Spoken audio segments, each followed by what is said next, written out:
আসসালামু আলাইকুম viewers, welcome to my channel. আমি কাউসারা নূপুর। আজকে ফ্রেশ অরেঞ্জ জুস দিয়ে ঘরোয়া উপাদানে দোকানের চেয়েও মজাদার অরেঞ্জ আইসক্রিম কীভাবে ঘরে তৈরি করবেন তার রেসিপি শেয়ার করব। আর আমার চ্যানেলে দেখবেন যে অনেক রকম আইসক্রিমের রেসিপি রয়েছে।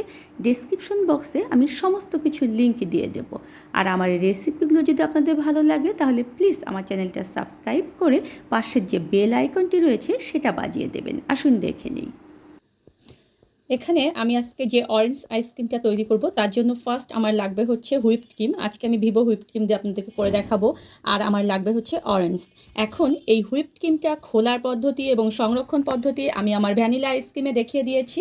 আপনারা ডেসক্রিপশন বক্সে লিঙ্ক থাকবে, ঠিক সেই অনুযায়ী সংরক্ষণ করবেন। কারণ হুইপড ক্রিমের প্রচুর দাম বেড়ে গিয়েছে আর ম্যাক্সিমাম জনই আমাকে কোশ্চেন করে যে আপু কীভাবে সংরক্ষণ করব।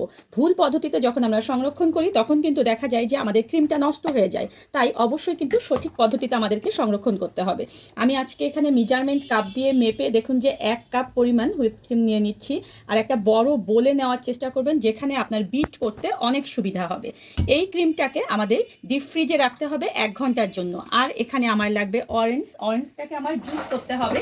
তার জন্য আমি একটা কাটার বোর্ড নিয়ে নিচ্ছি। আর অরেঞ্জগুলোকে কিন্তু অবশ্যই ধুয়ে নিতে হবে ফার্স্ট। তারপর দেখুন যে মুখের দিকের এরকম অংশ দুই পাশ থেকে কেটে নিতে হবে আর মাঝখান থেকে আমাদেরকে কেটে নিতে হবে। নিয়ে ঠিক আপনি এরকম হ্যান্ড জুইসার একটা নিয়ে নেবেন, নিয়ে সেখানে ভালো মতো এভাবে ঘুরালেই দেখবেন যে খুব সুন্দর করে কিন্তু রসটা বের হয়ে যাবে। আর কারো যদি এরকম না থাকে তাহলে আপনারা স্লাইস করে এটাকে কেটে নিয়ে চিপে নেবেন। অরেঞ্জ থেকে আমি দেখুন যে জুস বের করে নিয়েছি। এখন এই দুটোকেই আমি 1 ঘন্টার জন্য ডিপ ফ্রিজে রেখে দেবো। 1 ঘন্টা পরে দেখুন যে আমি বের করে নিয়ে এসেছি। এখন বিটারের ঠিক লাস্ট যে স্পিডটা, মানে সবচেয়ে কম যে স্পিডটা, সেই স্পিড দিয়ে আমাদের এটা বিট করতে হবে। জাস্ট 1 মিনিট দেখুন যে আমি এটাকে বিট করে নিয়েছি। খুব বেশি কিন্তু বিট করার কোনো দরকার নেই। এখন এখানে আমি দিয়ে দেব হচ্ছে 3 টেবিল চামচের মতো গুঁড়ো দুধ। এই গুঁড়ো দুধটা অবশ্যই দেওয়ার চেষ্টা করবেন। আর এখানে আমি দিয়ে দেব 2 টেবিল চামচের মতো চিনি। এই চিনিটা আপনারা কমিয়ে বা বাড়িয়ে দিতে পারবেন, কোনো সমস্যা নেই। আর এখানে এখন দেখুন যে একে একে আমি দিয়ে দিচ্ছি হচ্ছে অরেঞ্জ ফুড কালার। আমি খুবই অল্প পরিমাণে অরেঞ্জ ফুড কালার দিয়ে দিচ্ছি এবং একবারে মিলাবেন না, আপনারা ধাপে ধাপে দেবেন, দিয়ে তারপরে মিলাবেন। আর এখানে আমি 1 চা চামচ পরিমাণ দিয়ে দিচ্ছি অরেঞ্জ এসেন্স। তাহলে দেখবেন যে একেবারে দোকানের যে একটা সুন্দর ফ্লেভার, সেই ফ্লেভারটা চলে আসবে। এখন এটাকে আবার লো স্পিডে দিয়ে আমি আবার 30 সেকেন্ড বিট করব। 30 সেকেন্ড বিট করার পরে দেখুন যে খুব সুন্দরভাবে কিন্তু বিট হয়েছে। কিন্তু আমরা কেকের জন্য যে ক্রিম তৈরি করি সেই ক্রিমের মতো কিন্তু এটাকে বিট করা যাবে না। এখন আমি যে অরেঞ্জ জুসটা রেখেছিলাম সেটা কিন্তু একদম ঠান্ডা, আমি সেটাকে দিয়ে দিচ্ছি। আর এখানে একটা জিনিস দিতে হবে, সেটা হচ্ছে অরেঞ্জ জেস্ট। ঠিক আপনি কিভাবে জেস্ট দেবেন আমি বলে দিচ্ছি। এভাবে করে জেস্টটাকে গ্রেট করে দিতে হবে, তবে সাবধান যে একেবারে নিচের যে সাদা অংশ থাকবে সেই অংশটা কখনোই দেবেন না, তাহলে কিন্তু তেতো লাগবে। আর এখানে অরেঞ্জ জেস্ট যখন দেওয়া হয় তখন কিন্তু ফ্লেভারটা অনেক অনেক সুন্দর আসে। আর খুবই কম পরিমাণ, জাস্ট আমি 1/2 চা চামচের মতো এখানে অরেঞ্জ জেস্ট দিয়ে দিচ্ছি। দিলাম, দেওয়ার পরে এখন এটাকে আবার স্পিড লো দিয়ে আমি জাস্ট শুধুমাত্র গুলিয়ে নেব। আপনারা যদি কেউ এখানে বিটার ইউজ করতে না চান তবে হ্যান্ড হুইস্ক দিয়েও এটা করতে পারবেন। একদম আমার দেখুন যে মিলিয়ে নেওয়া শেষ। আর বিটারটাকে দেখুন যে এরকম তুলে আবার অল্প একটুভাবে ঘুরিয়ে দেবেন, তাহলে দেখবেন যে বিটার থেকে সমস্ত কিছু পড়ে যাবে। আর দেখুন যে ঠিক এইভাবে চারপাশ থেকে এটাকে একসঙ্গে করে নিতে হবে। নেওয়ার পরে এখন একটা কথা হচ্ছে, এটাকে আমার ফুয়েল পেপার দিয়ে বা যে কোনো কিছু দিয়ে ঢেকে 2 ঘন্টার জন্য ডিপ ফ্রিজে রেখে দিতে হবে। 2 ঘন্টা পরে আমি ডিপ ফ্রিজ থেকে এটাকে বের করে নিয়ে আসার পরে পরবর্তীতে আর কি করতে হবে সেটা আপনাদেরকে দেখিয়ে দেব। 2 ঘন্টা পরে দেখুন যে আমি ফ্রিজ থেকে বাটিটাকে বের করে নিয়ে এসেছি। দেখুন এটা খুব সুন্দরভাবে একটু ঠান্ডা হয়ে গিয়েছে। এটা কিন্তু আইস জমেনি।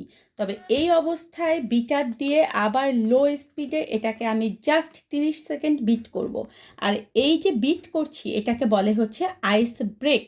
আর এই আইস ব্রেক যখন করবেন তখনই কিন্তু দেখবেন যে স্মুথলি আপনার আইসক্রিমটা সুন্দর মতো উঠে যাবে এবং এটা একেবারে টেক্সচারটা দোকানের মতো হবে।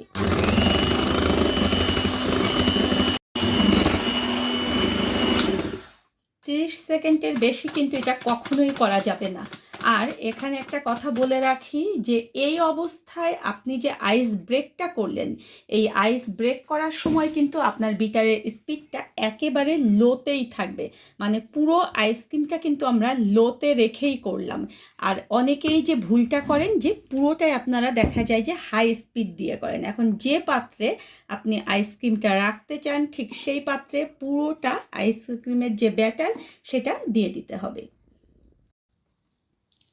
পুরোটাই দেখুন যে আমি ঢেলে দিয়েছি, আর এটাকে আমাদের একটু ট্যাপ করে দিতে হবে যাতে করে এটা খুব সুন্দরভাবে পুরো পাত্রটায় দখল করে নেয় এবং উপরের অংশটা একটু প্লেন হয়ে যায়।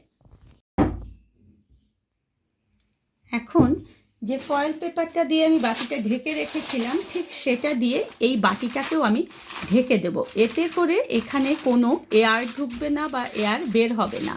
আপনারা এই কাজটা ফয়েল পেপার বাদ দিয়ে র্যাপিং পেপার দিয়েও করতে পারবেন। এখন এই বক্সের ঢাকনাটা ভালো মতো বন্ধ করে দিয়ে এটাকে আমি 8 থেকে 9 ঘন্টা ডিপ ফ্রিজে রেখে দেব বা ওভারনাইট ডিপ ফ্রিজে রেখে দেব।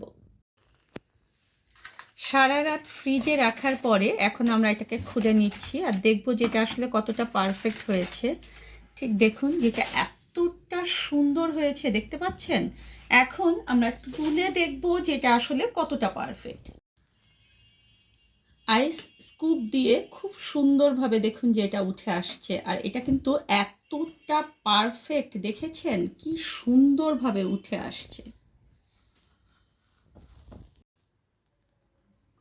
দেখুন যেটা কতটা সুন্দর, দেখেছেন? এত পারফেক্টলি এগুলো তোলা যায় আর এতটা সুন্দর হয়েছে যে যারা অনেকেই বলেন যে একদম আইস আইস একটা ভাব হয়ে যায়, তাদেরকে বলবো যে কখনো এটা হবে না। আপনারা বাসায় অবশ্যই এটা ট্রাই করে দেখবেন যে কতটা পারফেক্ট। আপনাদের আইসক্রিমটাও ঠিক আমার মতোই হবে যদি পুরো রেসিপিটা ফলো করে স্টেপ বাই স্টেপ আমার মতো করেই আপনারা আইসক্রিমটা তৈরি করেন। ধন্যবাদ সবাইকে আমার সঙ্গে থাকার জন্য। আর আমি আগেও বলেছি যে আমার যে ভিডিওগুলো সেগুলো আপনার নিজের নোটিফিকেশনে পেতে হলে অবশ্যই পাশের যে বেল আইকনটি রয়েছে সেটা বাজিয়ে রাখতে হবে।